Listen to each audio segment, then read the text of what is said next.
Pernahkah Anda merasa anak remaja Anda kok tiba-tiba lebih pendiam atau mungkin mereka menjadi lebih mudah marah, mulai menarik diri dari pergaulan, bahkan sulit tidur? Bisa jadi mereka sedang mengalami kecemasan yang tak terkendali. Tapi jika anxiety adalah emosi yang didesain Tuhan pada manusia termasuk remaja, lalu apa fungsi kecemasan atau anxiety itu? Faktanya jika kecemasan itu berlebihan seperti ketakutan, tekanan sosial dan tidak terpenuhinya ekspektasi orang tua, justru anxiety membuat anak merasa tidak baik-baik saja. Jadi benarkah anxiety bisa juga disebut sebagai emosi yang normal? Seperti dikatakan oleh Dr. Lisa Damour, beliau psikolog dan podcaster Amerika yang memang memberi perhatian pada perkembangan remaja, menegaskan bahwa kecemasan atau anxiety sebenarnya bukanlah musuh remaja. Wow, saya pun berharap demikian. Karena faktanya beberapa remaja terpuruk karena anxiety. Bahkan ada yang mengakhiri hidup sendiri karena anxiety. Nah, untuk membahas masalah ini lebih mendalam, kita akan berbincang dengan sang ahli, yaitu Ibu Denri Suryadi. Beliau adalah seorang psikolog klinis di Klinik Morfosa dan beliau dosen psikologi Untar yang juga memang memiliki perhatian dalam bidang parenting. Tapi sebelum kita diskusi lebih jauh, saya mengajak Anda nih untuk jangan lupa subscribe channel ini Cahaya Bagi Negeri dan tandai like atau beri komentar Anda bila program Cahaya Bagi Negeri ini jadi berkat untuk Anda. Dan Anda juga bisa menuliskan permohonan doa di kolom live chat kami untuk didoakan oleh tim Sahabat 24. Yuk kita langsung sapa Ibu Denri. Halo Ibu Denri, selamat datang di Cahaya Bagi Negeri. Selamat pagi.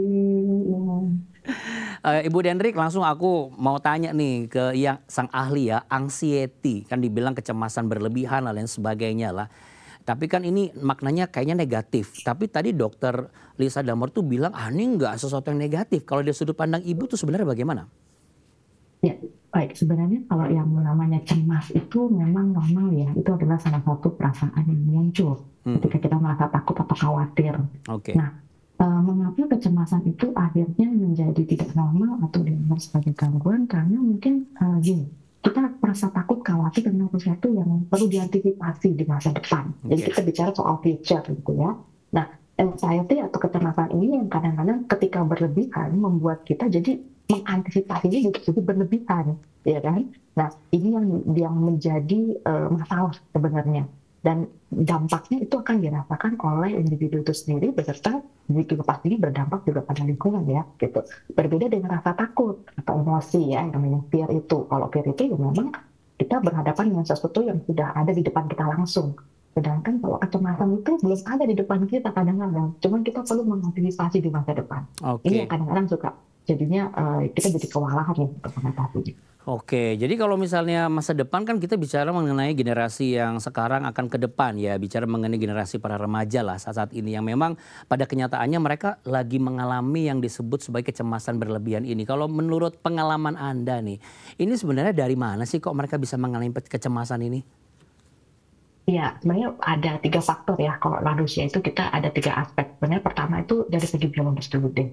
Karena mengapa remaja banyak mengalami kecemasan? Karena pasti perubahan fisik yang dialami juga mempengaruhi. Ya, sehingga remaja sudah mulai membayangkan masalah apa yang akan muncul ya. Misalnya insecure dengan tubuhnya sendiri, dengan perubahan hormonal dia, ya, kemudian juga dengan yang jerawat-jerawat aja kadang-kadang membuat remaja jadi cemas ya dengan penampilan secara fisik. Kemudian secara psikologis, sekarang ini persaingan tuntutan akademis kan sudah mulai tinggi ya. Kemudian perbedaan gaya hidup, gaya pergaulan, ditambah lagi dengan validasi dari media sosial yang semakin mempertegas perasaan tidak nyaman dulu ya, insecure itu.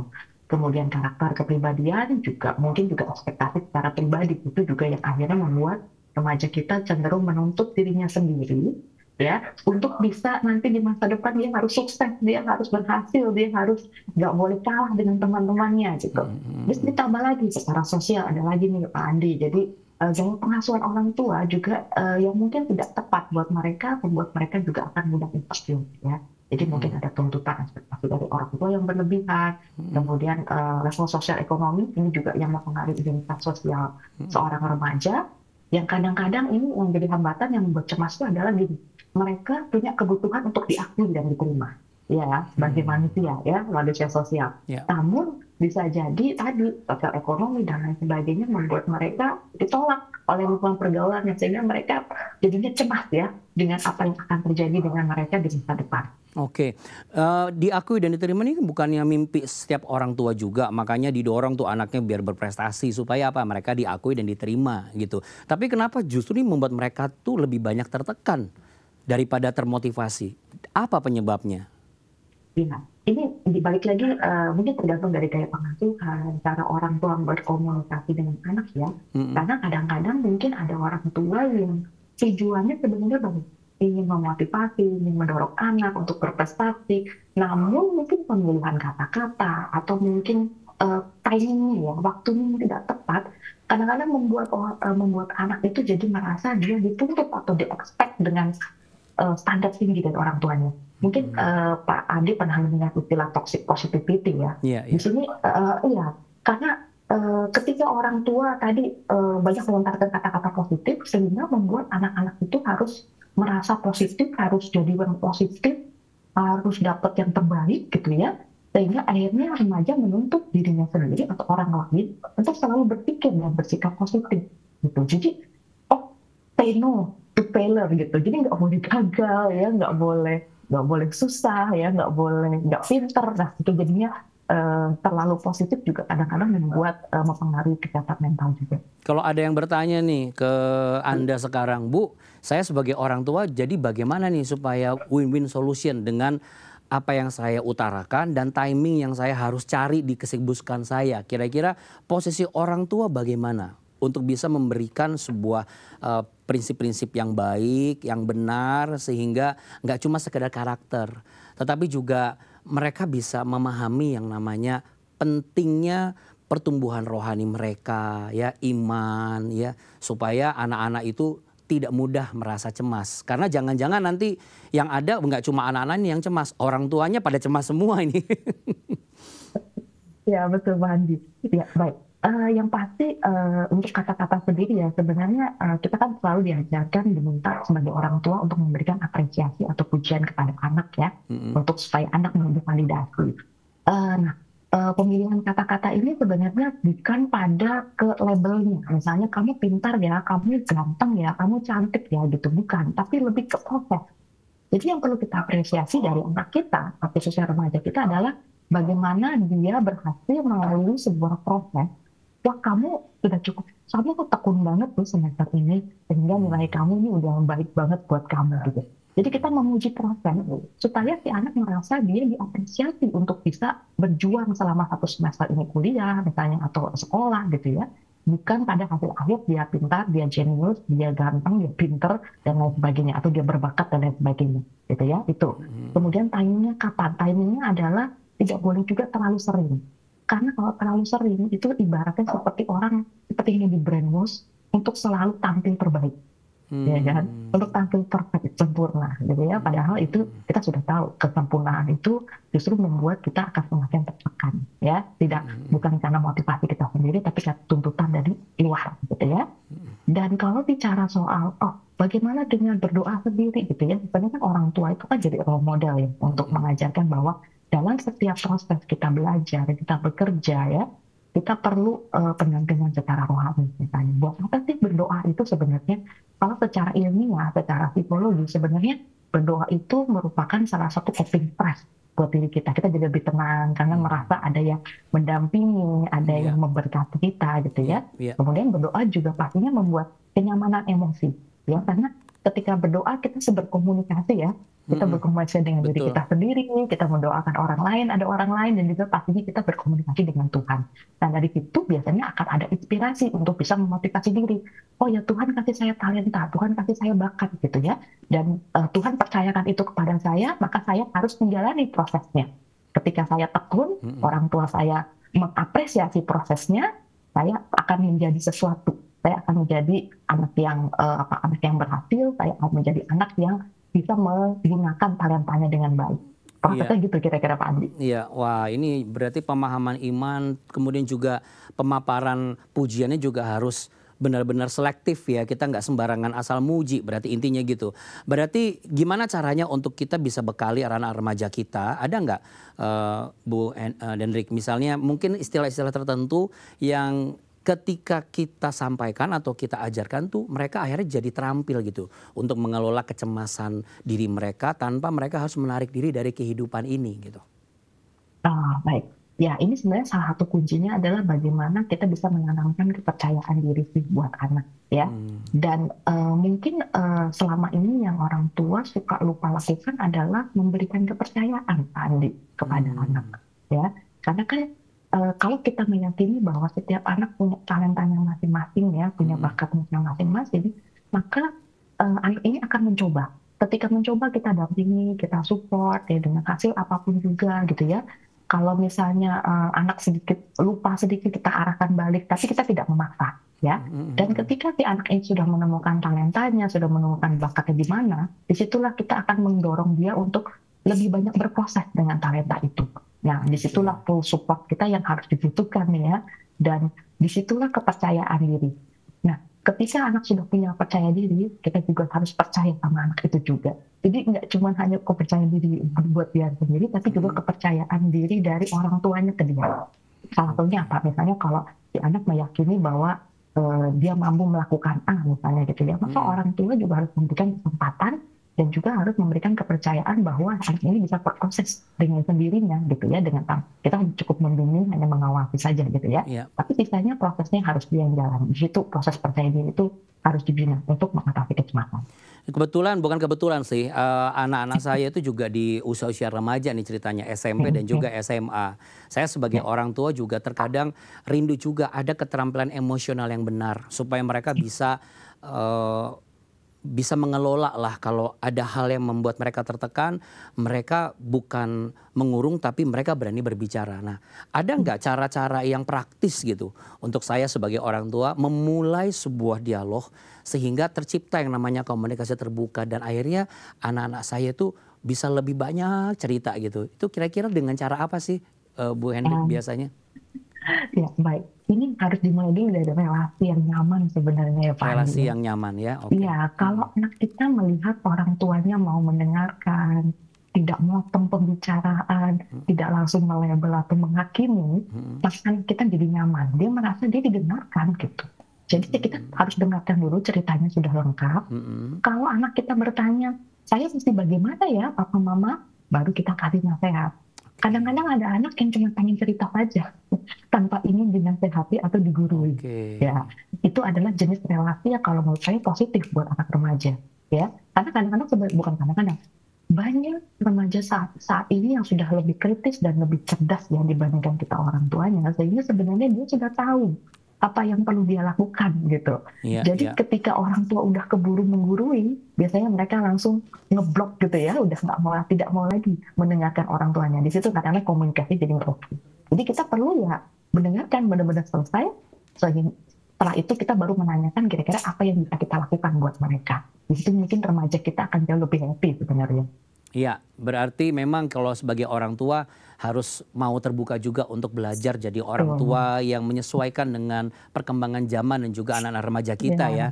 Supaya ada langkah nyata yang dilakukan orang tua mulai hari ini untuk menciptakan lingkungan lebih mendukung setiap remaja dalam menghadapi setiap tantangan tapi mereka tidak tertekan. Nah, maksud saya adalah bagaimana caranya tuh, Bu?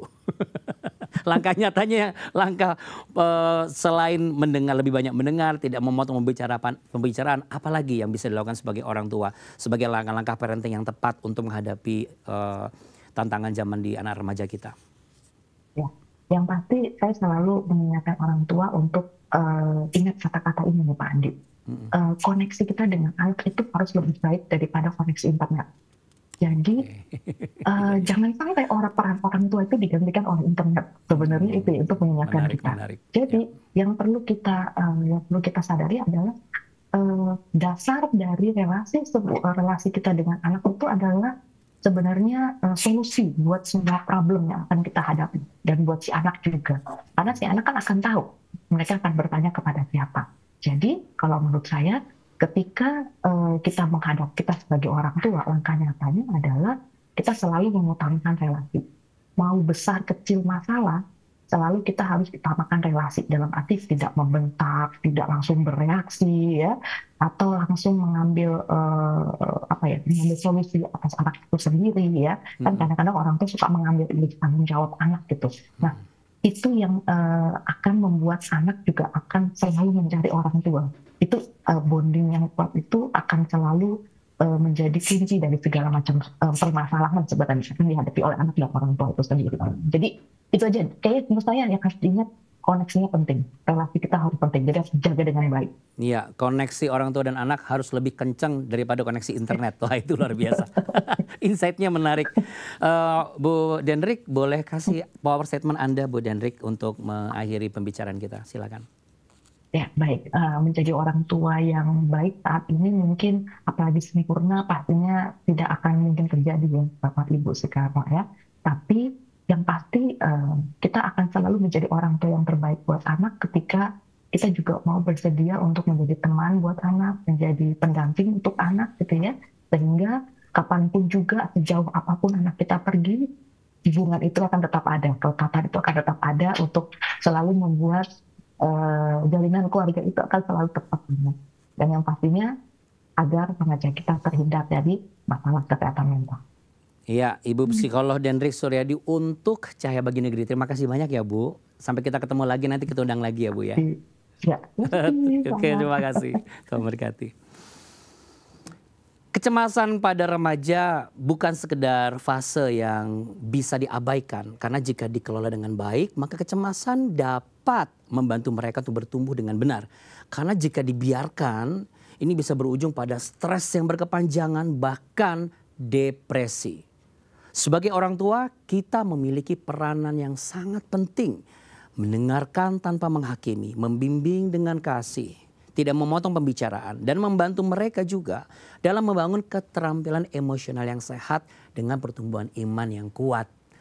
Tapi kita juga tidak perlu melakukannya sendirian. Kenapa?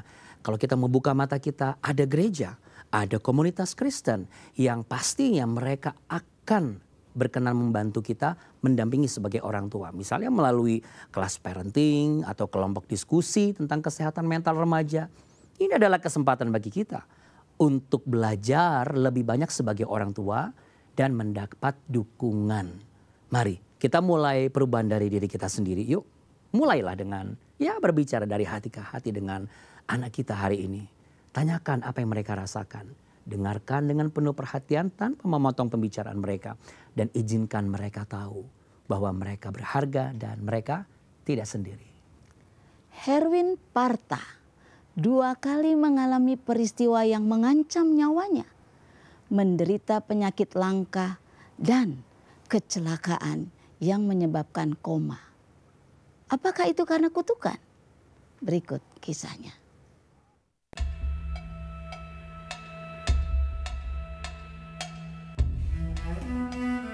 Saya waktu kecil pernah mengalami satu penyakit langka. Jadi sewaktu itu saya kena virus demam berdarah. Kala itu umur saya 9 tahun. Saya itu tergeletak di kasur. Duduk pun saya sulit. Itu terasa sakit sekali. Seperti ditusuk jarum secara terus-menerus. Kemudian seperti disilet begitulah. Kalau sedang kambuh penyakitnya. Dari situ penyakit saya berlanjut menuju kepada kelumpuhan.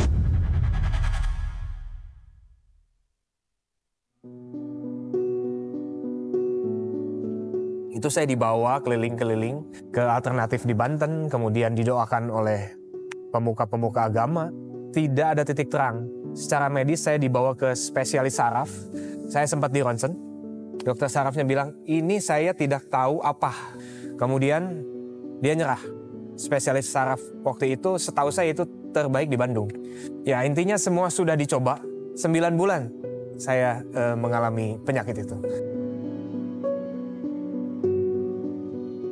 Nah di tengah perjalanan saya masuk ke rumah sakit tulang waktu itu di Halmahera Bandung. Itu saya rawat inap sudah sebulan lebih. Dan dokternya juga sempat bingung mau menyembuhkannya, obatnya bagaimana, karena pada saat itu medis Indonesia belum sampai ke sana, di tahun 96 awal. Karena kelelahan sakit, terkadang saya berpikir ingin mati saja.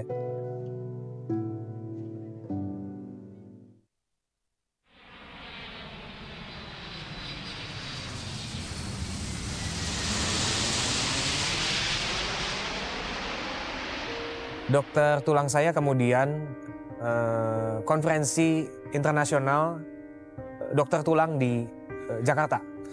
Dan kemudian dia bertemu dengan profesor dari Korea. Dan profesor itulah yang tertarik akan kasus saya. Dan profesor itu langsung ikut ke Bandung. Saya sempat diobservasi oleh profesor itu. Dan kemudian saya ingat obatnya diganti. Mungkin sekitar sebulan itu udah ada perbaikan. Dan dari situ saya baru belajar duduk. Setelah saya belajar duduk, kuat duduk, saya belajar berdiri. Total saya mengalami treatment adalah 9 bulan sampai saya bisa normal kembali. Ya, setelah saya sembuh, saya mulai ke gereja. Lebih mengenal Tuhan karena waktu saya sakit itu saya sempat berdoa. Saya bilang, Tuhan, kalau memang Tuhan Yesus ada, sembuhkan saya. Dan doa itu didengar oleh Tuhan. Dan di situ saya bersekolah, terus melanjutkan sekolah, SMP, SMA, kemudian kuliah. Waktu itu saya ingin menjadi musisi. Saya senang, kemudian saya masuk kuliah jurusan musik.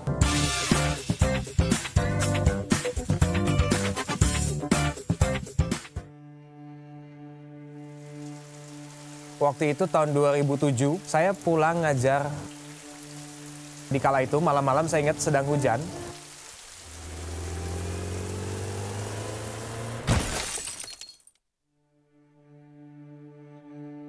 Itu adalah memori terakhir saya di motor.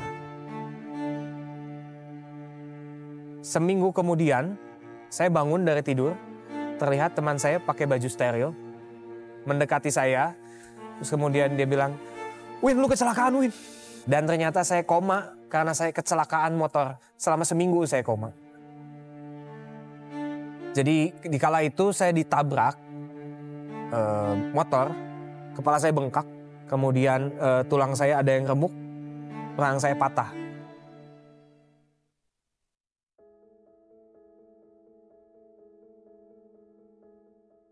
Waktu bangun dari koma, saya ingat semua, kecuali kecelakaannya. Luar biasanya Tuhan, saya nggak ingat satu detik pun memori mengenai kecelakaan.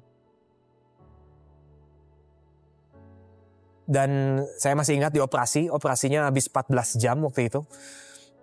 Kemudian saya harus menjalani perawatan, baik di rumah sakit maupun di rumah. Perawatan saya berlangsung cukup cepat, rapid healing. Dalam 3 bulan saya sudah kembali kuliah. Ketika kita mengalami yang buruk, mungkin kita tidak tahu kenapa itu terjadi dalam hidup kita. Ada satu ayat di Alkitab, saya masih ingat. Kamu mereka-rekakan hal yang buruk terhadap aku, tetapi Tuhan mengubahnya menjadi kebaikan. Itulah yang saya rasakan. Saya rasa ayah saya dulu main okultisme, saya merasakan tabur tuainya. Jadi sewaktu kecil saya pernah dengar, tentunya saya tidak sadar kejadian itu. Ya ayah saya naruh saya di kasur, ada lilin-lilin banyak. Ya saya pikir itu untuk tujuan okultisme. Entah itu apa, saya juga nggak paham dan saya nggak nanya juga. Ayah saya sudah almarhum. Tapi saya pikir itu ada ikatannya dengan kuasa gelap. Ya. Jadi saya merasakan bahwa tuaian bagi iblis adalah ketika saya SD sakit keras, kena virus. Kemudian waktu kuliah saya kecelakaan. Tapi Tuhan mengubah itu semua. Yang iblis mungkin mau saya cacat seumur hidup, cacat mental, atau bahkan mati. Tapi Tuhan menghancurkan rancangan jelek itu dan mengubahnya menjadi kebaikan.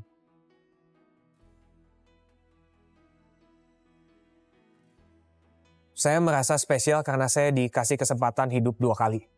Saya adalah bukti bahwa semua yang buruk dalam kehidupan, Tuhan bisa ubah jadi baik.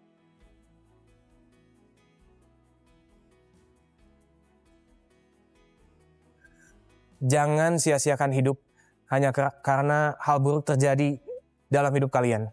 Nantikanlah Tuhan, terus berharap padanya. Tuhan tidak mati. Dia dengar setiap doa kita.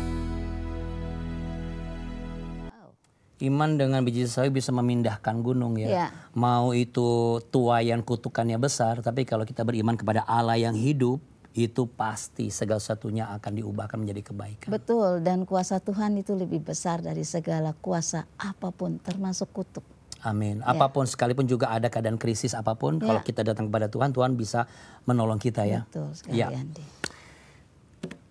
Krisis ekonomi mengguncang hebat Ervika dan keluarganya. Suaminya terkena PHK, orang tuanya sakit. Belum lagi terikat hutang dan dia sendiri baru saja melahirkan anak. Lalu bagaimana wanita ini harus menghadapi semua itu? Nama saya Ervika, asal saya dari Madiun, Jawa Timur. Saya penjual nasi pecel. Waktu itu ya keadaannya itu sulit, Mas. Ibu itu sakit, ninggalin hutang juga banyak. Suami juga di PHK. Terus akhirnya saya kan habis melahirkan kan itu. Terus akhirnya saya jualan ini ya cari modal tuh malah nambah hutang-hutang lagi cari modal itu.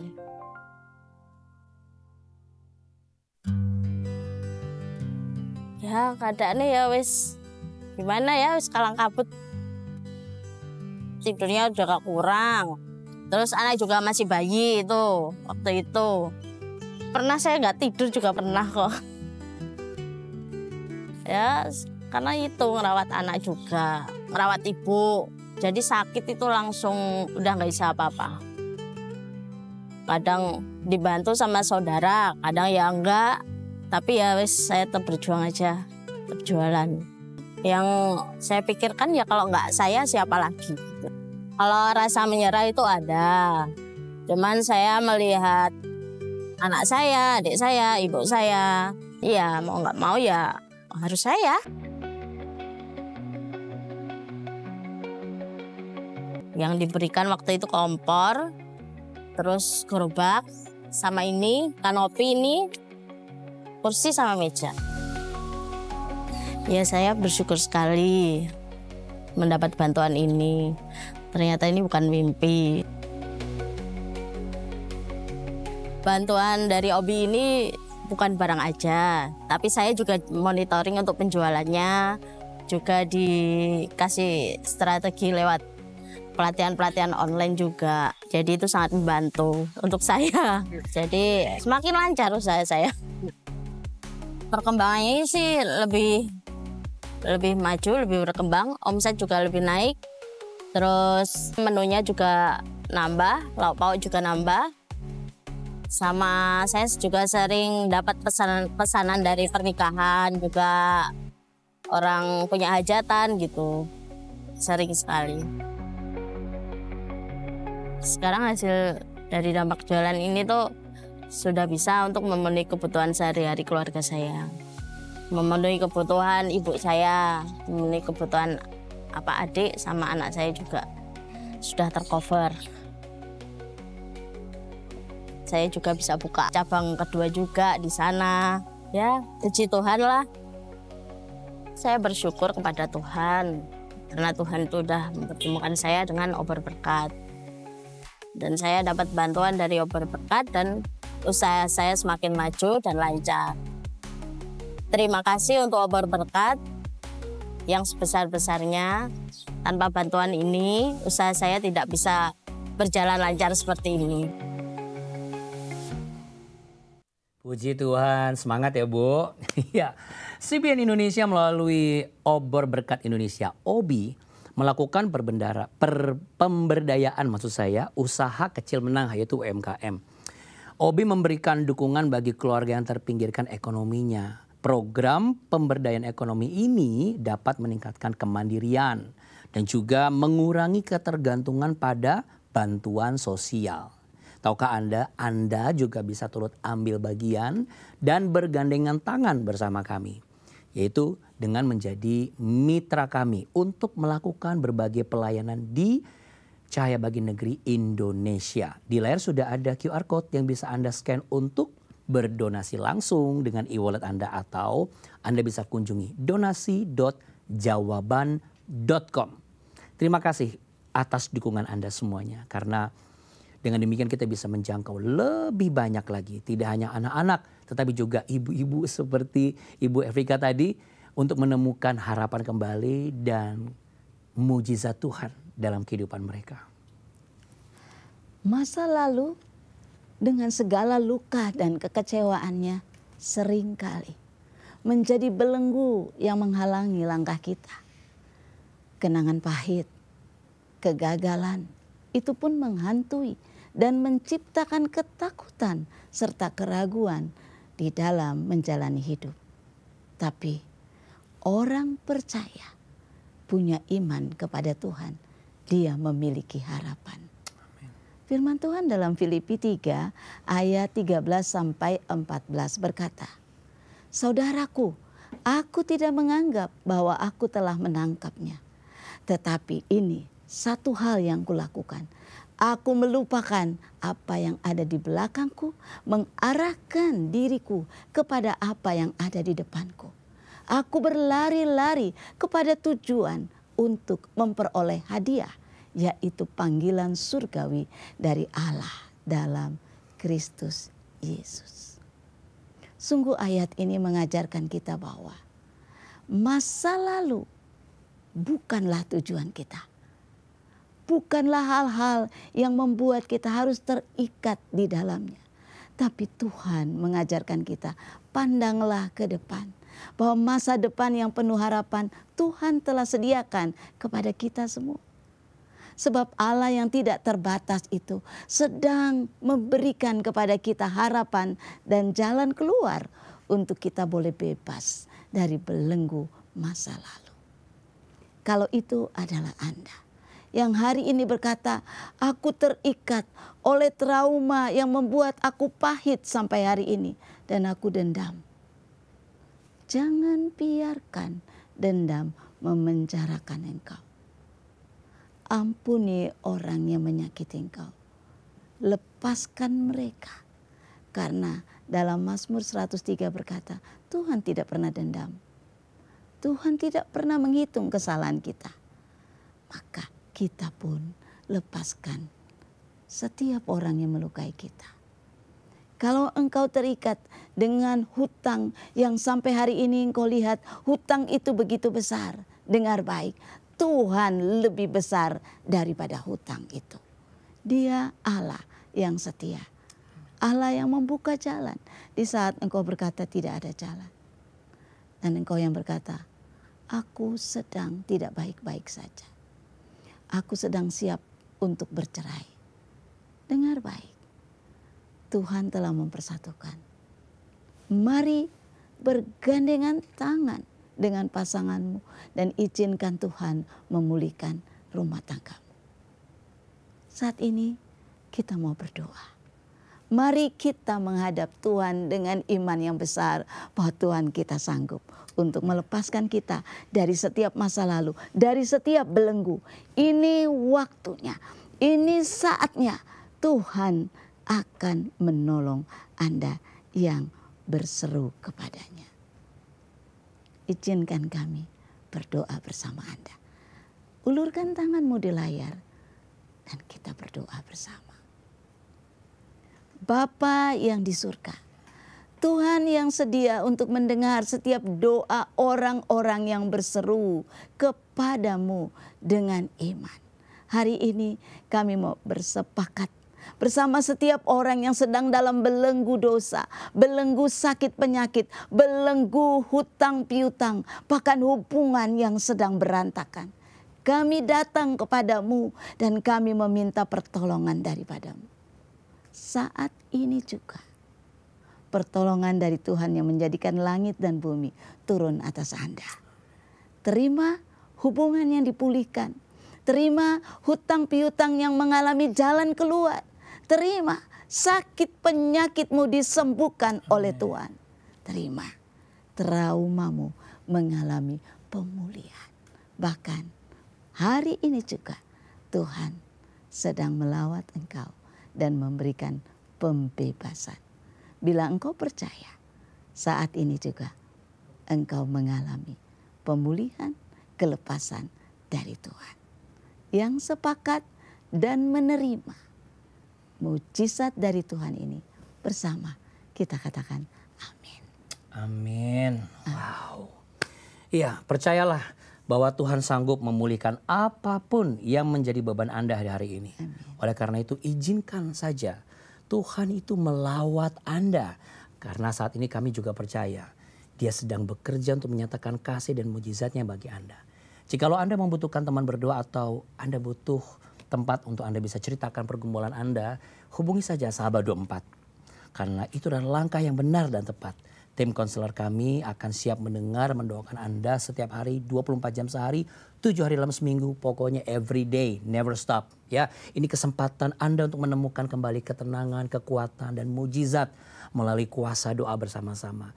Hubungi segera kami, di layar ada nomor-nomor yang bisa Anda catat, Anda hubungi langsung, dan izinkan kami berjalan bersama dengan Anda, menemukan kembali iman dan pengharapan di dalam Yesus Kristus Tuhan. Tuhan senang kepada orang-orang yang takut akan Dia. Amin. Kepada orang-orang yang berharap akan kasih setianya. Yes. Mazmur 147 ayat 11. Terima kasih sudah mengikuti Cahaya Bagi Negeri. Jika Anda terberkati dengan topik hari ini, berikan like, share video ini ke banyak orang supaya mereka juga diberkati. Dan jangan lupa juga subscribe channel Cahaya Bagi Negeri supaya Anda terus mendapatkan konten-konten terbaru untuk mengubah hidup Anda semakin dahsyat. Sampai jumpa di episode berikutnya. Saya Andi Otniel. Saya Maria Kesmetan. Tuhan Yesus memberkati. Amin. Amin.